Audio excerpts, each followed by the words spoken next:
Purpose of preaching, कलाम सुनाने का मकसद क्या है। आज हम इसके बारे में सीखेंगे। इल्मुल वाज जो हमारा कोर्स है वो पढ़ रहे हैं, और आज लिखने वाला काम थोड़ा ज्यादा है, तो मैं चाहूंगा कि आप सारे लोग लिखते जाइएगा आज, ठीक है। एक एक लाइन को आपने लिखना है, तरतीब से लिखना है, और मैं इसके इंग्लिश में मेरे पास नोट्स हैं तो वो मैं आपको सेंड भी कर दूंगा, ठीक है। कलाम सुनाने का मकसद क्या है, आज हम ये सीखेंगे। लेकिन इससे पहले हम चंद हवाला जात निकालेंगे। पहला कुरिन्थियों 14वें बाब की 8वीं आयत कोई भी निकाल के पढ़ सकता है। अगर जौन आप निकाल लो तो जल्दी से पढ़ दें। पहला कुरिन्थियों 14वें बाब की 8 आयत में क्या लिखा हुआ है। अगर आप खिदमत में हैं तो आप जरूर लिखिएगा, नोट्स बनाइएगा, आपको फायदा पहुंचेगा।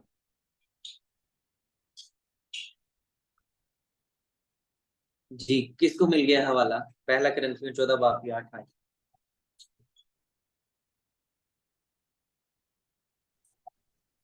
जी सर। जी, पहला नौमी कुरिन्थियों पढ़े। हाँ, 14 बाब और उसकी 8 आयत में लिखा है। और अगर तरही की आवाज तुर साफ ना हो, तुरही की तुरही आवाज। तुरही की आवाज साफ ना हो तो कौन लड़ाई के लिए तैयार करेगा। आगे भी है। हाँ,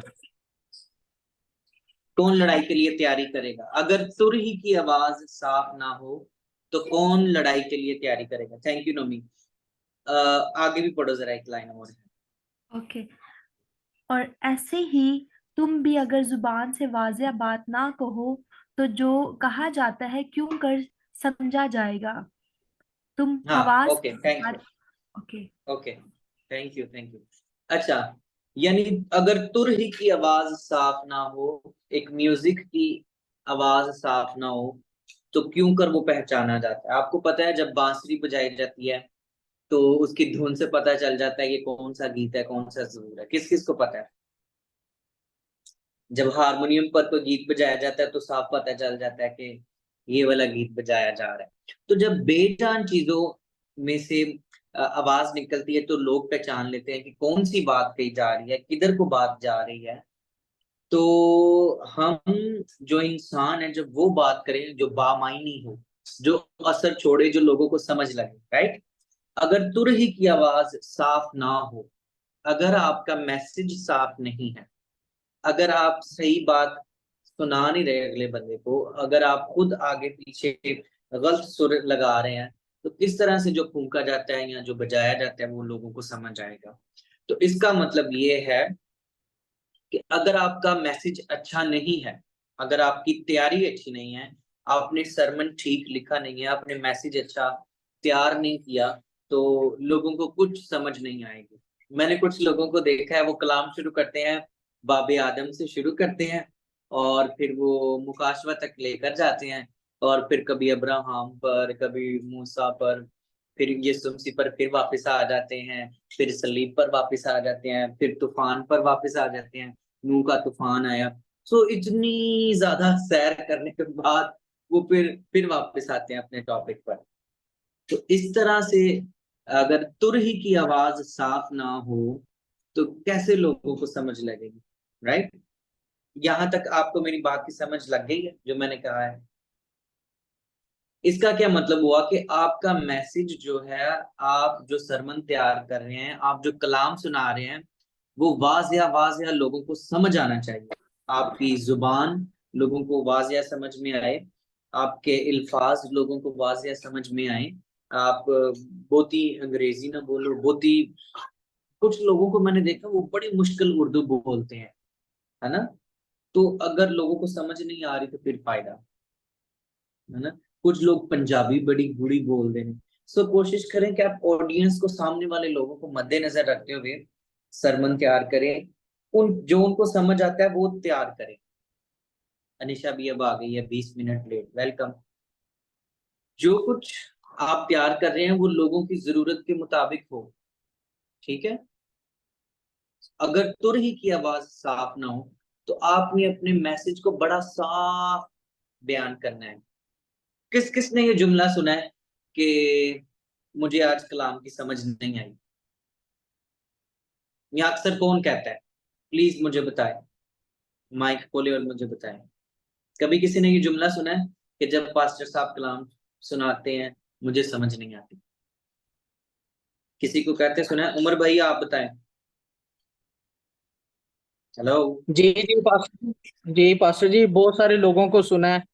और ये मेरे हम्म। सामने भी बड़ी बार बात हुई, कहते यार समझ नहीं आई किसे गलती।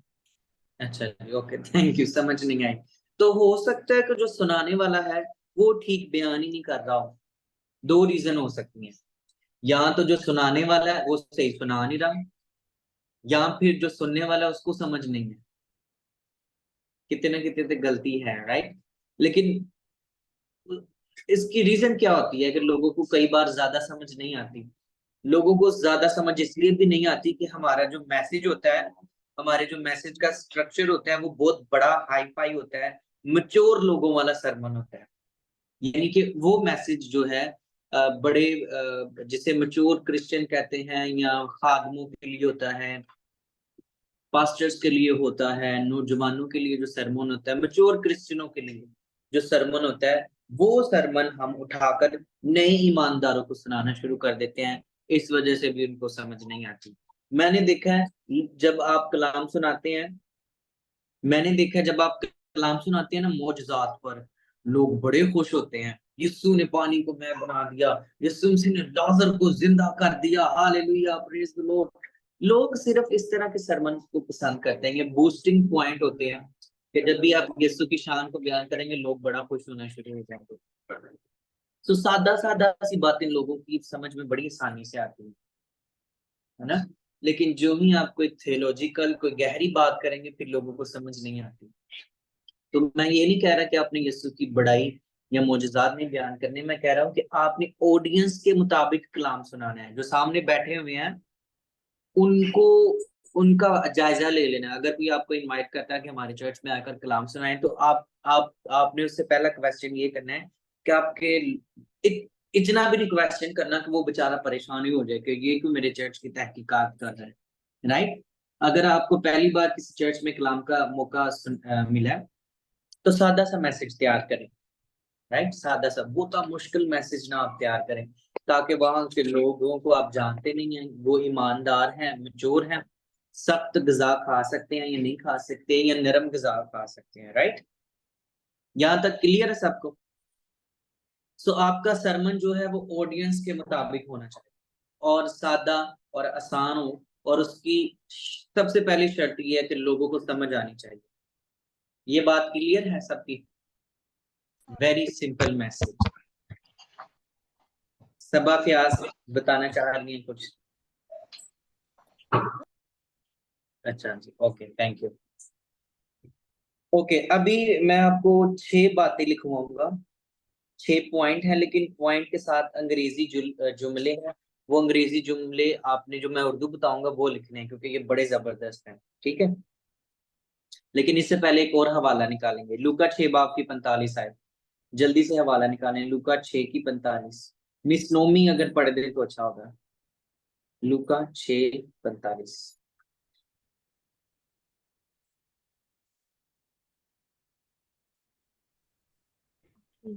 लुका 6 बाब और उसकी 45 आयत में लिखा है, अच्छा आदमी अपने दिल की अच्छे खजाना से अच्छी चीजें निकालता है, और बुरा हम्म। आदमी बुरे खजाना से बुरी चीजें निकालता है, क्योंकि जो दिल में भरा है वही उसके मुंह पर आता है। आमीन। आमीन। सो आपने जो हमारा जिस्म है ना, हमारा दिल दिमाग एक स्टोर की तरह है, मेमोरी की तरह है। तो आपने अपने दिल दिमाग में ऐसी चीजें, ऐसे मैसेज बैठा लेना है ताकि जब आप सुनाएं तो वही स्टोर होकर निकले, राइट। वही स्टोर होकर निकले। जो कुछ आपने स्टोर किया है वही उसमें से बाहर निकले। अच्छा आदमी अपने दिल के अच्छे खजाने से अच्छी चीजें निकालता है। तो आपने अपने खजाने को भर लेना है, अपने जो माइंड वाला खजाना है, माइंड वाला स्टोर है, उसको अच्छे मैसेज से आपने भर लेना है, ठीक है, राइट। जो कुछ आपके दिल में होगा वही आपके मुंह में आएगा। जो कुछ आपका प्रैक्टिकल चल रहा होगा वही, उसी तरह का आप मैसेज भी प्रिपेयर करेंगे। इमसाल 19 बाब की 2 आयत में क्या लिखा है देखें। इमसाल 19 की 2 आयत और उसके बाद इमसाल 1 पहला बाब 5 आयत। थोड़ा जल्दी हवाला निकालें, पता नहीं देर लगा रहे हैं आप लोग। इमसाल 19 की नबी, पहली और दूसरी या फिर सिर्फ दूसरी? आप इमसाल 19 बाब की 2 आयत नौमी पढ़ेगी, नगीन पढ़ेगी पहले बाब की 5 आयत जी।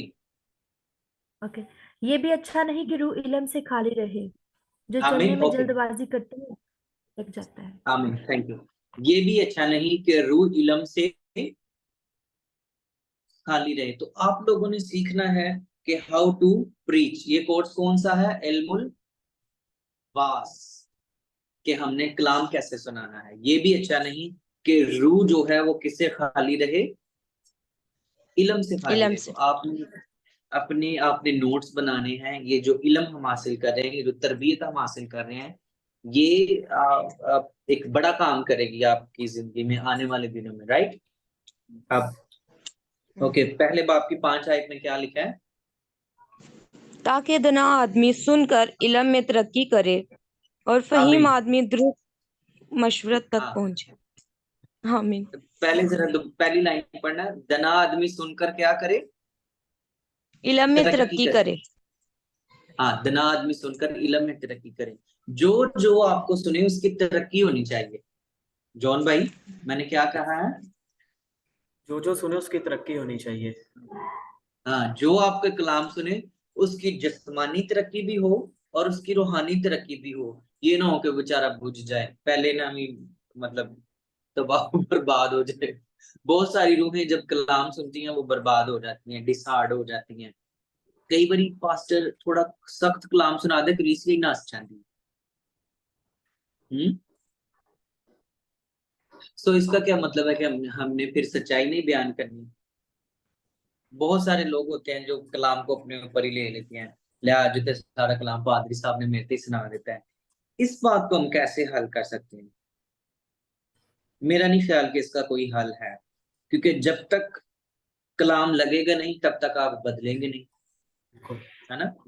नमक लगता है ना, जख्मां दे उत्ते नमक लगता है। आपने कभी कोई मेडिकल टूट लगाई है जख्मों के ऊपर? पुराने लोग कहते जिन्नी देर तक कोई दवाई चमांदी नहीं ना, इसका मतलब है वो दवाई सही नहीं है, असर नहीं करती, काम नहीं करती, है ना? टीका लवान जाओ ते जे दर्द ज्यादा होए ना टीके दी ते कहंदे देखिया टीका 1 नंबर लाया डॉक्टर ने। सो जो असल बात है, असल काम है, उसकी पेन तो होगी, उसकी आपको जो है ना लगेगा वो। कलाम लगता है, जब तक कलाम लगता नहीं है आपको, है ना, तब तक आपको असर नहीं होता। सो लेकिन आपने देखकर कलाम लगाना है, नहीं कि बंदे ने नाश कर लो, ठीक है? कई बारी पादरी साहब सारा कलाम ही एक बंदे से सुना देते हैं, वो मुड़ के चर्च ही नहीं आता। ऐसा किस किस के साथ होता है? कभी देखा है? कोई तजर्बा है? क्या आपने कलाम सुना है और वो बंदा भाग गया हो चर्च से? है ना? सो बड़ी तमीज के साथ, बड़ी अकल के साथ आपको मैसेज शेयर करने की जरूरत है। Okay, okay, let's come to 6 point. What is preaching? पैगाम सुनाना क्या है, इसकी डेफिनेशन लिखें। गुमराह लोगों तक जाना और ईमानदारों को मजबूत करना। गुमराह लोगों तक जाना और ईमानदारों को मजबूत करना, ये हमारे सरमन का, प्रीचिंग का, कलाम सुनाने का मेन मकसद है।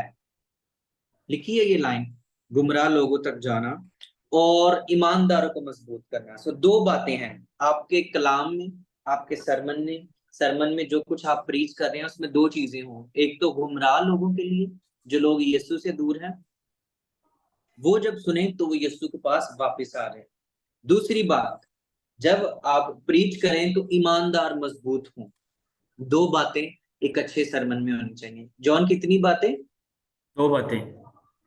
क्या क्या लिखा है, जरा पढ़ के सुनाओ। गुमराह लोगों तक पहुंचना चाहिए और ईमानदारों को मजबूत करना। एक अच्छे सरमन की निशानी है, ठीक है? एक अच्छे सरमन का मकसद, ठीक है?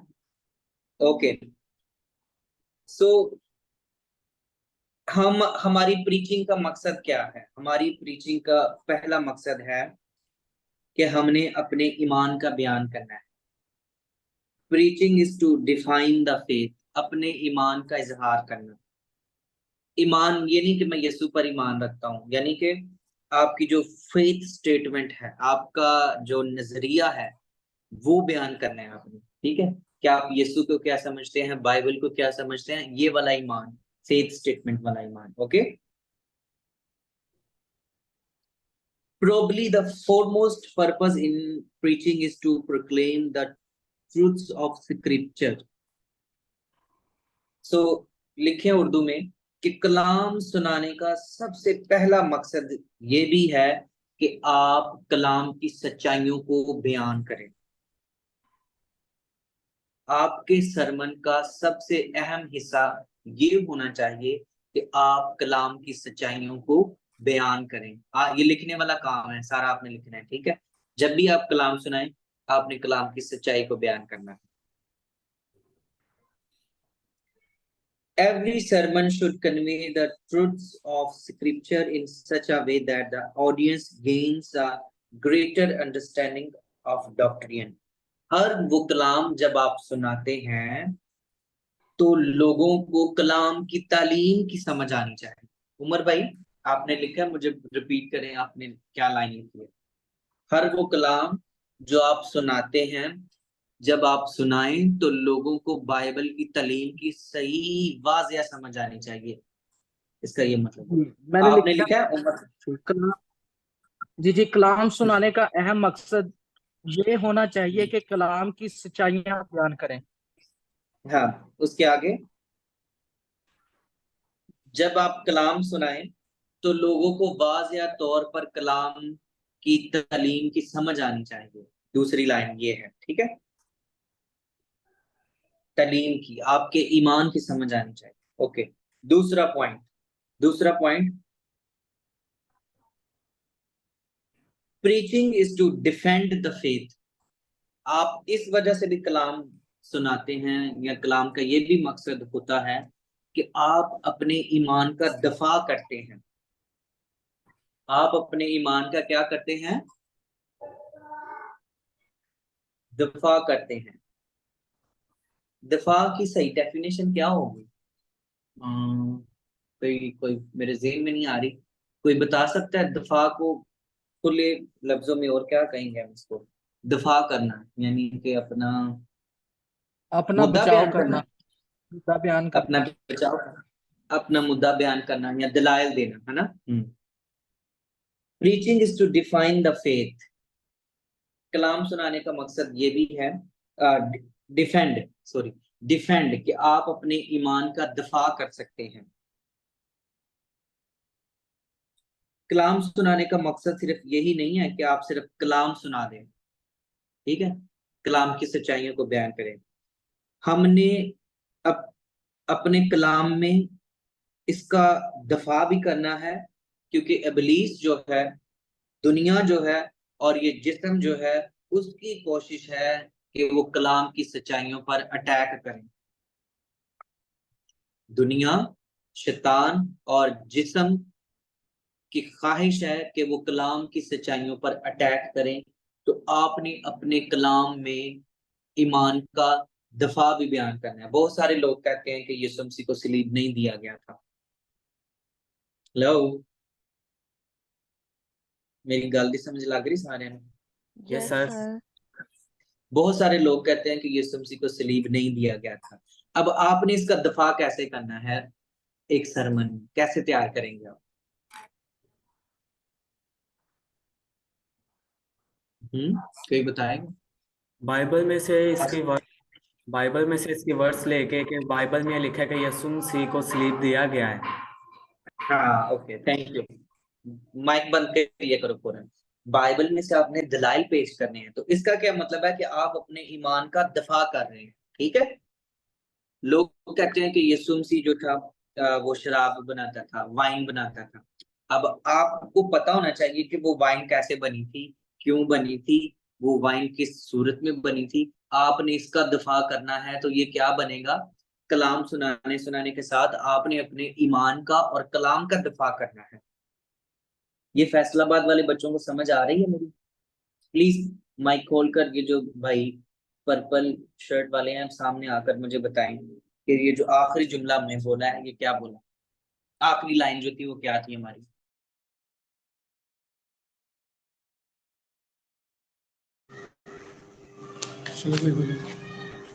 सर आपने बताया है कि हमने अपने कलाम का या ईमान का दफा करना है।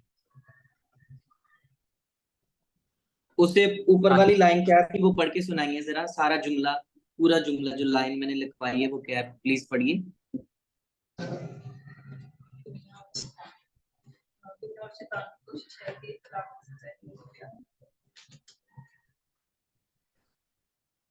ये शैतान की ये कोशिश है कि हम अपने ईमान का दफा ना कर सकें, वो खुदा की सच्चाइयों पर अटैक करता है। तो हमने कलाम में से इसका दफा करना है। अब कलाम मुकद्दस में से आयात निकाल के अपने ईमान का, जिस चीज़ पर हम ईमान रखते हैं, उसका दफा करना है। हाँ जी, लेकिन अभी आपने सही वाज़िया जो मैंने लाइन बोली थी वो नहीं बोली। प्लीज आपने दोबारा रिकॉर्डिंग को सुन के वो जुमला जो मैंने लिखवाया वो जरा अच्छा तरतीब में है, ठीक है? वो आपने लिखना है, जी प्रॉमिस। सर। हाँ जी। चलो, thank you. I am in fasting for 15 days। सो मैं तकरीबन, मेरी कोशिश है कि मैं दिन में 24 घंटे में कोई एक आधा ही खाना खाऊं, तो इसलिए just give me a minute, मैं पानी पी लूं थोड़ा सा।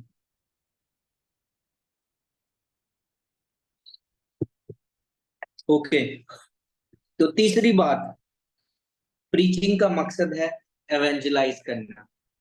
गो, there is go in the Bible, there is go, बड़ा जी लिखो, go in the Bible, there is go in the gospel, ठीक है? आप देखें, अब्राहम जा रहे हैं, इसहाक जा रहा है, याकूब जा रहा है, यूसुफ जा रहा है, there is go in the gospel. Nomi, ये आपके लिए बात है सीखने वाली, there is go in the gospel, yes sir. There is go in the gospel, ठीक है? वो कैसे, ये देखो मैं आपको बताता हूँ। नोहा जो है वो कश्ती में बैठकर शिप में जा रहा है, देयर इज गो, ठीक है? यूसुफ जा रहा है, मिस्र में जा रहा है, मिस्र में गया तो हालात बदल गए। मूसा भी जा रहा है, there is go in the gospel, वो मिस्र से दूसरे मुल्क में आ गए, राइट? यीशु मसीह भी तमाम गलील में फिरता रहा, there is go in the gospel. और कौन जा रहा था? हाँ, Saul, Saul is going, so there is go in the gospel. Evangelism है, बाइबल में क्या है? एवेंजलिज्म है, there is go in the gospel. Okay, so हमारी प्रीचिंग का मकसद ये भी है कि हम एवेंजलाइज करें। अब आपने उर्दू जुमला लिखना है जो मैं बोलूंगा, ठीक है? The greatest task of our preaching is to proclaim the gospel to the lost। हमारी जो जो प्रीचिंग का खास मकसद है वो ये है कि भटके हुए लोगों तक खुशखबरी का पैगाम पहुंचाएं, ठीक है? They must hear the truth presented on their level and guided into a saving knowledge of Christ। यानी उनके लेवल पर जाकर आपने कलाम की सच्चाई को बयान करना है, ठीक है? यानी अगर आपको पता है कि वो तो, उसको तो कुछ पता है नहीं, जीरो है, बेबी है अभी वो, तो तुसी उन्होंने इतनी थ्योरीजियां बता रहे हो, बड़ी बड़े मुश्किल सवाल बता रहे हो, उसको शुरू से आप बताएं। यीशु मसीह आपसे प्यार करता है, जीसस लव्स यू। ये मैं, अगर आप रिचर्ड साहब यहाँ पर होते तो वो शायद मुझसे अच्छा वो आपको बता सकते कि कैसे वो अप्रोच करते हैं लोगों तक, राइट?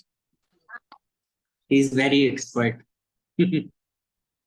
रिलाई डू मैन, ठीक है? बल्कि इतनी ही काफी है कि आपने भटके हुए लोगों तक जाना है और बड़ी आसान लफ्जों के साथ उन तक अप्रोच करनी है, एवेंजलाइज करनी है। ये भी आपका एक मकसद होना चाहिए। जैसा कि पहले मैंने कहा कि अगर तुर ही की आवाज साफ ना हो तो किस तरह से जो फूंका जाता है या जो बजाया जाता है वो समझ आएगी। सो आपका मैसेज बड़ा वाजिया वाजिया और क्रिस्टल क्लियर होना चाहिए।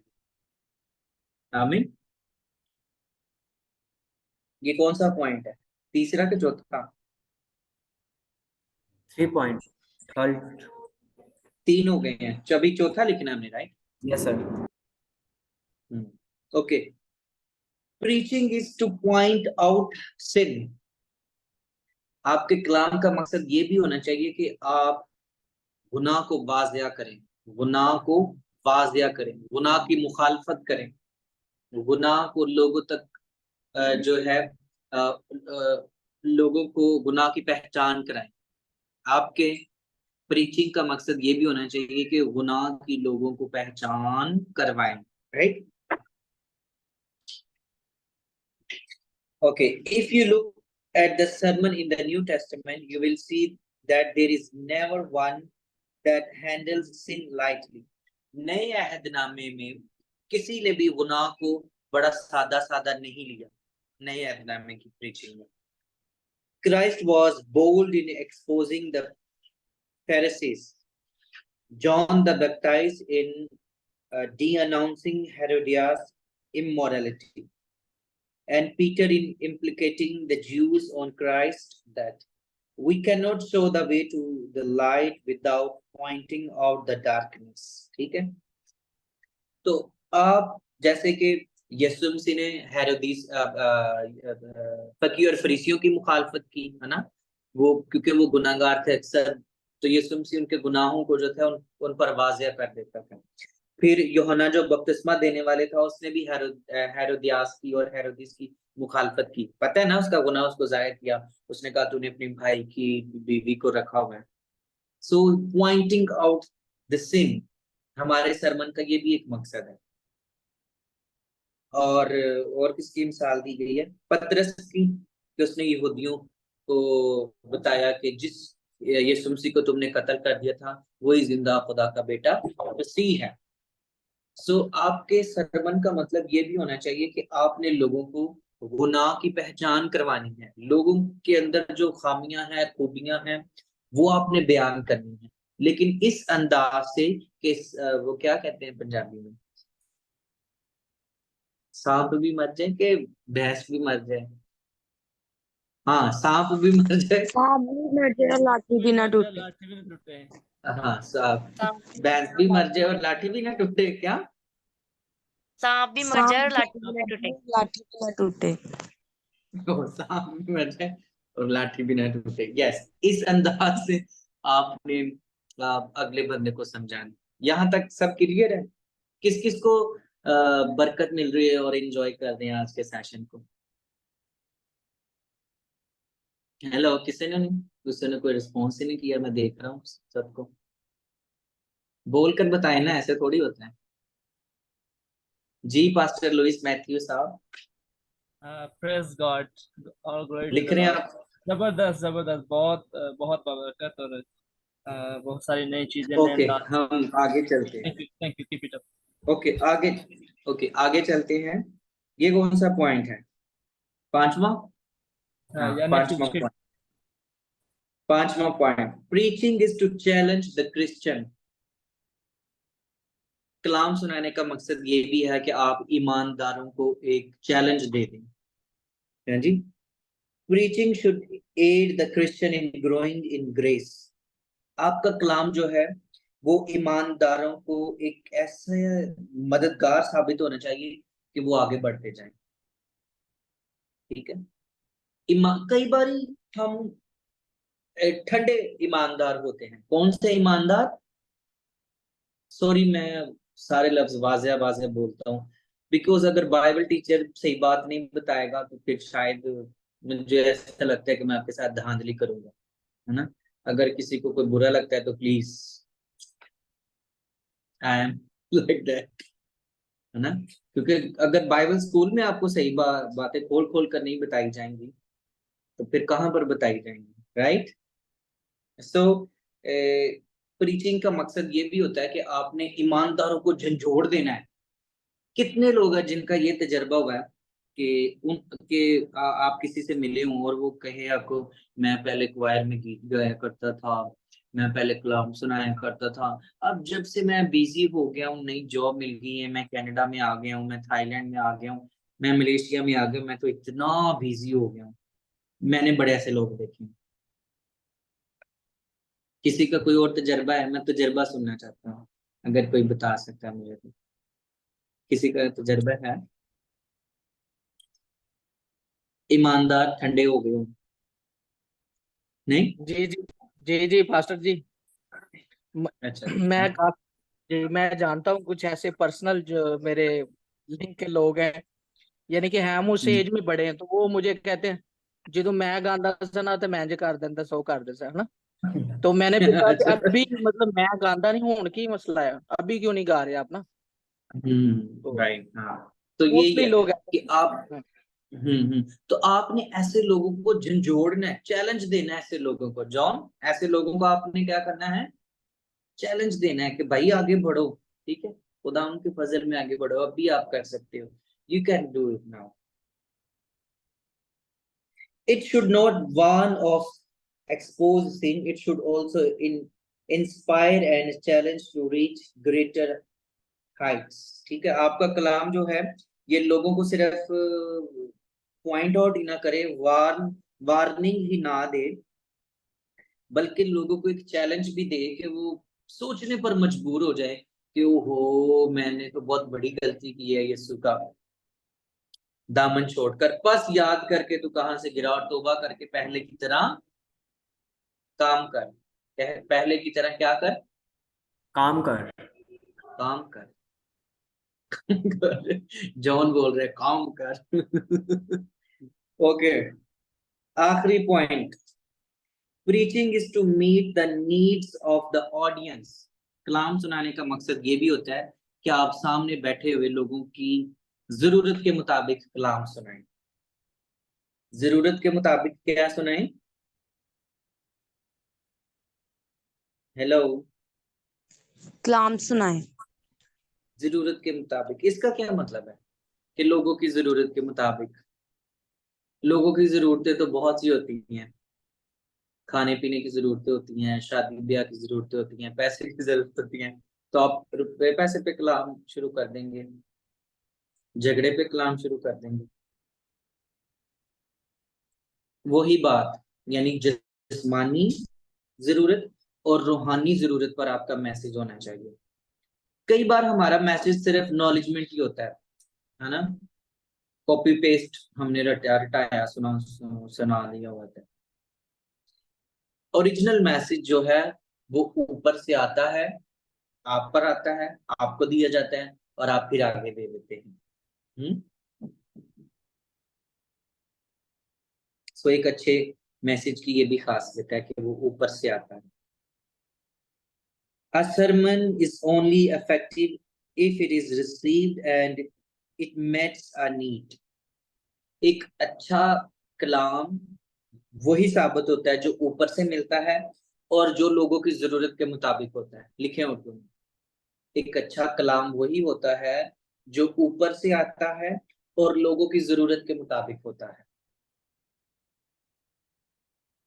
कई बार मैसेज ऊपर से तो आया हुआ होता है लेकिन वो लोगों की जरूरत के मुताबिक नहीं होता। राइट? आपको पता है इमाल इमाल की इमाल की किताब में दूसरे बाब में जब रूह कुदस नाजिल हुआ तो मकान सारा हिल गया था, है ना? फिर इमाल की किताब में और बड़ा जिक्र है कि जब रूह कुदस आया दीवारें कांप गई, दलीजें हिल गई और ये हो गया वो हो गया जब रूह कुदस आया। आजकल जब रूह कुदस आता है तो ऐसा क्यों नहीं होता? कभी किसी ने सुना है कि जब हम दुआ कर रहे थे संडे वाले दिन तो छत उड़ गई चर्च की और रूह कुदस जोर से नाजिल हुआ और एक बहन ने गैर जुबान बोलना शुरू कर दी? फैसलाबाद वाले भाई मुझे बताएं, कभी फैसलाबाद में ये वाकया हुआ है कि रूह कुदस आया हो तो छत उड़ गई होगी?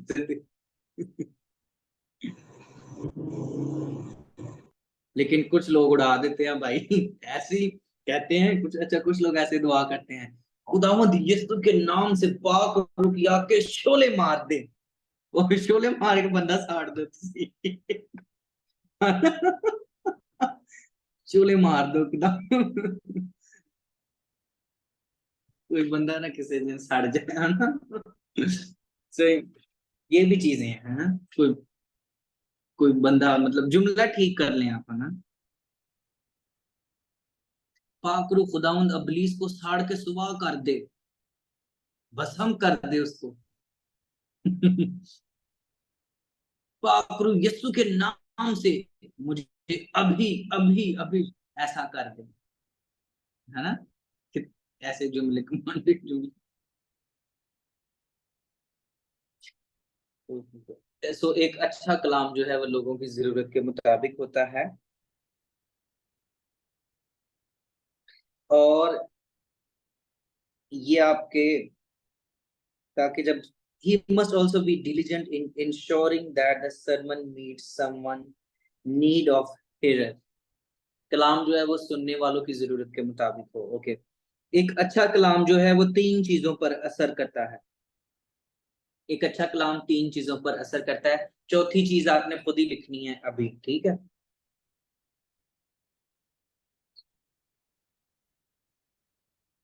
ये आपके दिमाग को खोल देता है। एक अच्छा कलाम आपके दिमाग को खोलता है। आप दूसरी बात आपके दिल को गरमाता है।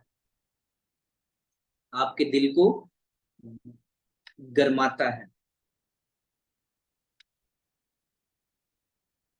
आपके दिल को गरमाता है और आपको एक चैलेंज देता है एक अच्छा कलाम।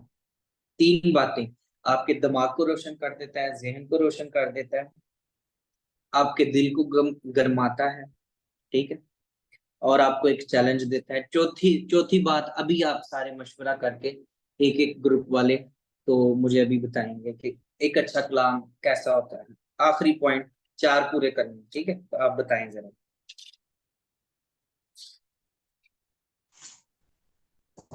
एक अच्छा कलाम तरक्की का बायस बनता है।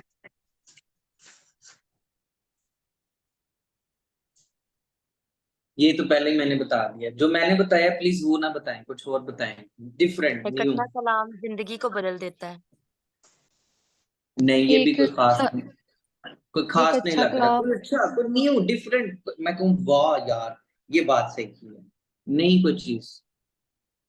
जी जी, बोले बोले, फैसलाबाद वाला भाई आया सामने।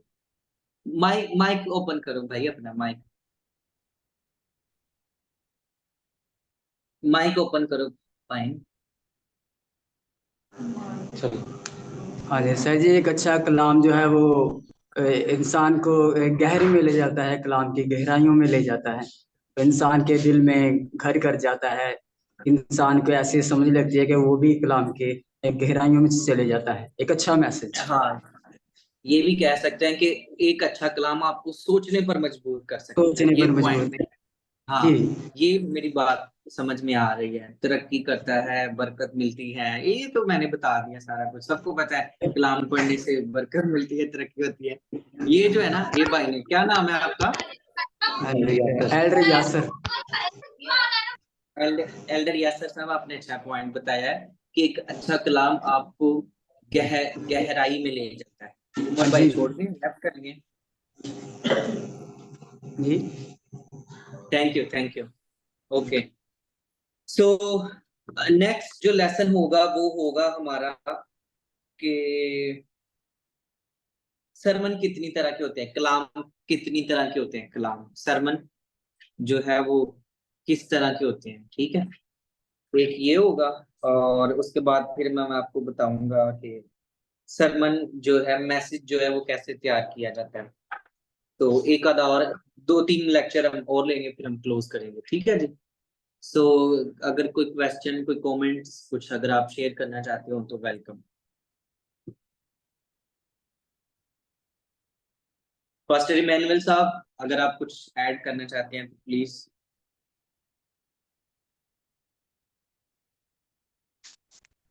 जी थैंक यू वेरी मच, खुदा को बरकत दे। मैं अच्छे तरीके से सुन रहा हूँ, मुझे भी सुनने का शौक है। तो जी थैंक थैंक यू, यू। अच्छा लगा, अच्छी बातें बताई आपने कलाम के तलक से। तो अभी थैंक यू जब ये आप बता रहे थे कि कलाम के तलक से बताइए अच्छे कलाम तक, तो मैं ये कहूँगा कि हुक्म मानना कुर्बानी चढ़ाने से बेहतर है। जी। तेरा कलाम मेरी राह के लिए रोशनी और कदमों के लिए चिराग है। चिराग है, यस। आमीन। शुरुआत जो शुरुआत हुई थी वो ये थी कि अच्छा आदमी अच्छे खजाने से अच्छी चीजें निकालता है। यूसुफ की जिंदगी से हम बहुत कुछ सीखते हैं। उसको हर किस्म की ऑफर हुई, लेकिन उसने खुदावंद के कलाम की तरफ ध्यान दिया, खुदा की बातों पर ध्यान दिया। उसकी जो रिलेशनशिप थी वो खुदावंद के साथ थी। तो जब हमारी रिलेशनशिप या हम खुदावंद के साथ जुड़े रहते हैं, बने रहते हैं, फिर सब कुछ अच्छा ही होगा। पाखरू गाइड कर रहा है हमें, और जब पाखरू गाइड करता है तो अच्छा ही होता है। खुदावंद आपको बहुत बरकत दे। God bless you. Thank you sir, thank you. अभी हम आप इन नोट्स घर जाकर जरूर पढ़िएगा और